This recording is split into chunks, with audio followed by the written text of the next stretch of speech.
It's game day, ladies and gentlemen. Philadelphia Eagles at New York Giants. Ladies and gentlemen, this team is 11 and 1, our first time reaching that mark since the 2004 season.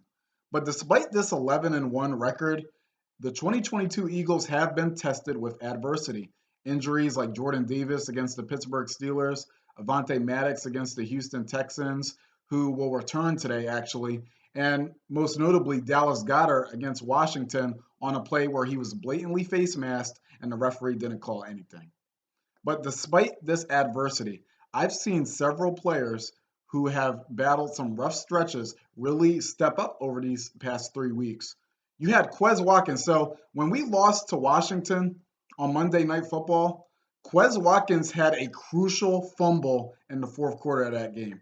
I mean, Hurts threw a pass for like a 49-yard gain to Watkins, and he basically leaps for it. He didn't have to leap. He falls to the ground, then he gets back up, and then the Washington player catches up to him, forces the fumble.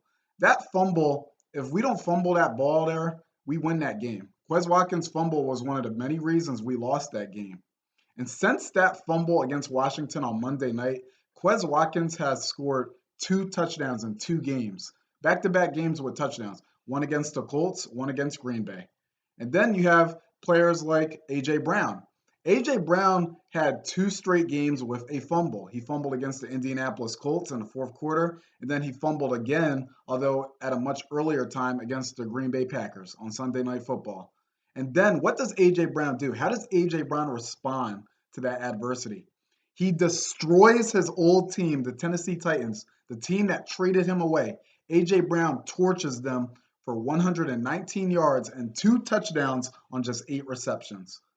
He had a really great celebration that he got fined for, which I just don't agree with at all. It really is the no fun league, NFL no fun league.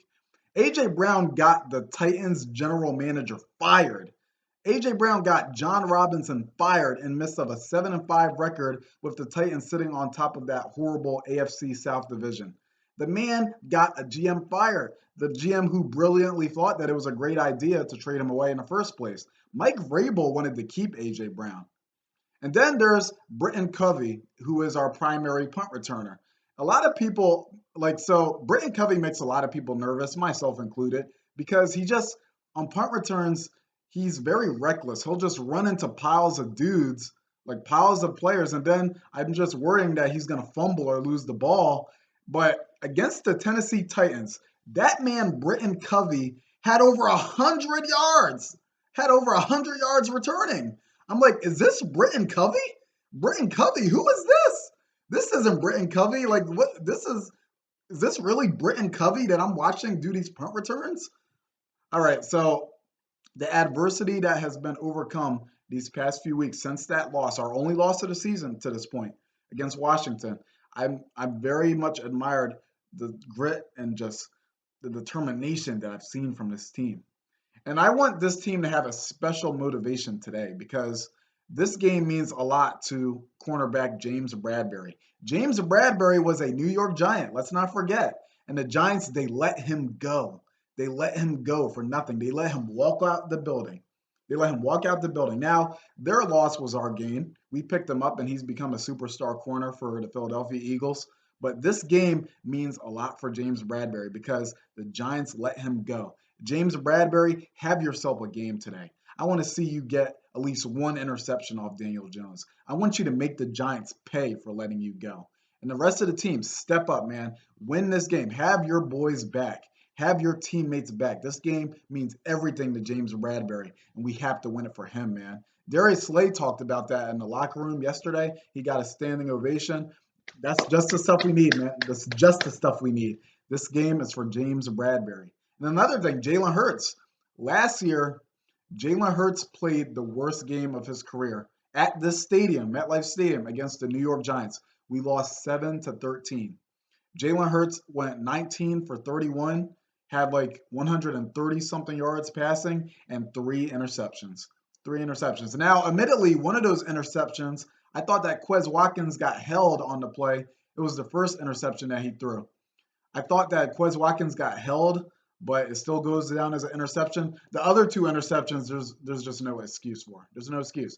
The second interception It comes right before halftime where we're in the red zone, a huge scoring opportunity. Jalen Hurts, he runs, he scrambles, he makes a terrible throw, and it gets picked off right before halftime. I can't excuse that. That was a bad interception.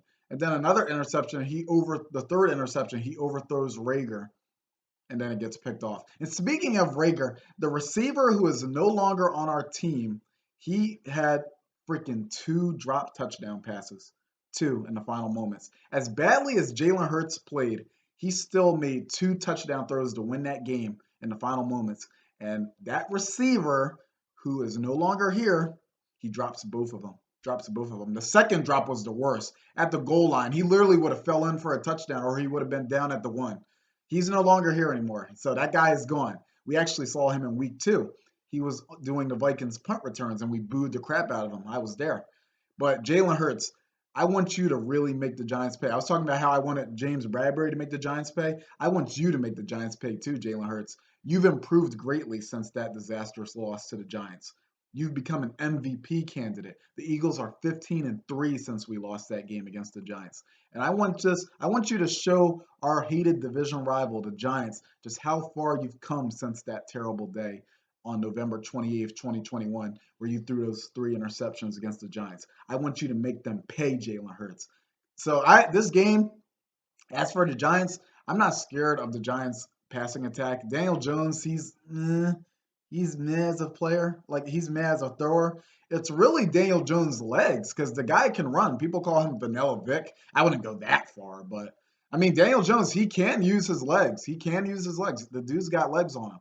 But you got to contain Daniel Jones. I want us to have pressure on Daniel Jones. Our last 2 games against Daniel Jones, the Eagles have not forced a turnover. That can't be. That can't be, ladies and gentlemen.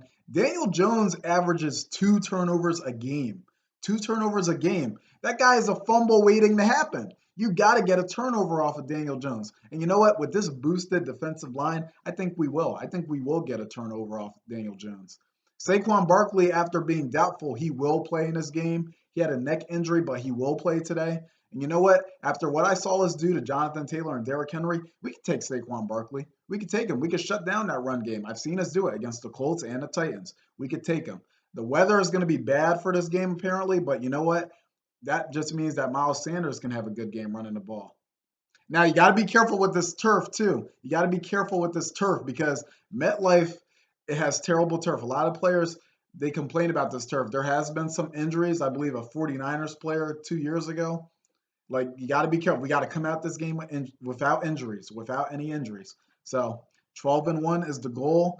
12-1 is the destination. Believe it, and it will happen, ladies and gentlemen. So take care, everybody, and go Birds.